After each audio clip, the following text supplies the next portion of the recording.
বিসমিল্লাহির রহমানির রহিম। প্রিয় ঢাকা বিশ্ববিদ্যালয়ের শিক্ষার্থীবৃন্দ, আসসালামু আলাইকুম।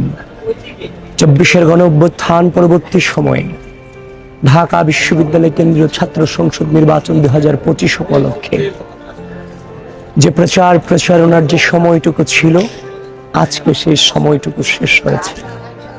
সেই প্রচারণা শেষ করে আমি আপনাদের কাছে একটি বার্তা দেওয়ার জন্য এসেছি।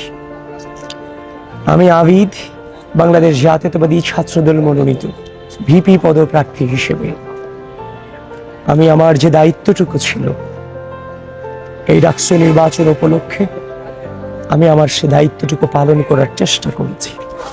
এই ঢাকা বিশ্ববিদ্যালয়ের যতগুলো হল আছে, সবগুলো হলের ডোর টু ডোর আমি যাওয়ার চেষ্টা করেছি।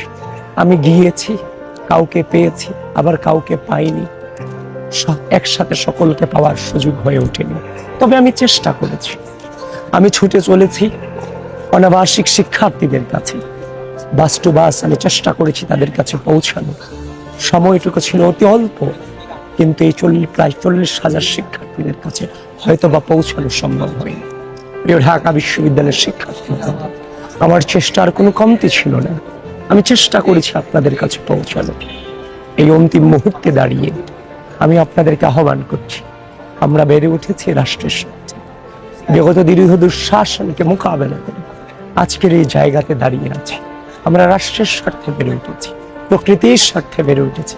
প্রিয় ঢাকা বিশ্ববিদ্যালয়ের শিক্ষার্থীবৃন্দ, এই রাষ্ট্রের খোলসাল মোমেন্টকে লিড করে আজকের এই জায়গাতে দাঁড়িয়েছি। আপনাদেরকে আহ্বান করছি, আমরা আপনাদেরকে ছেড়ে যাইনি। প্রতিটা মুহূর্তে আপনাদের পাশে ছিলাম, এই রাষ্ট্রের পাশে ছিলাম। এই মহাযুদ্ধে জীবনের সব থেকে বড় চ্যালেঞ্জে আমি পতিত হয়েছি। এই চ্যালেঞ্জটুকুতে প্রিয় ঢাকা বিশ্ববিদ্যালয় আপনাদের কারণেই আজকে আমি আবিদ হয়েছি। আপনারা আবিদের পাশে থাকবেন এবং আমি আপনাদের আমার পূর্ণ প্যানেল বাংলাদেশ জাতীয়তাবাদী ছাত্রদল পূর্ণ প্যানেলটুকুর পাশে থাকার আহ্বান করছি এবং তারই সাথে আহ্বান করছি আপনারা যারা আছেন, অনাবাসিক শিক্ষার্থী যারা আছেন এবং আবাসিক শিক্ষার্থী যারা আছেন, অবশ্যই এই ভোটাধিকার আপনারা প্রয়োগ করুন।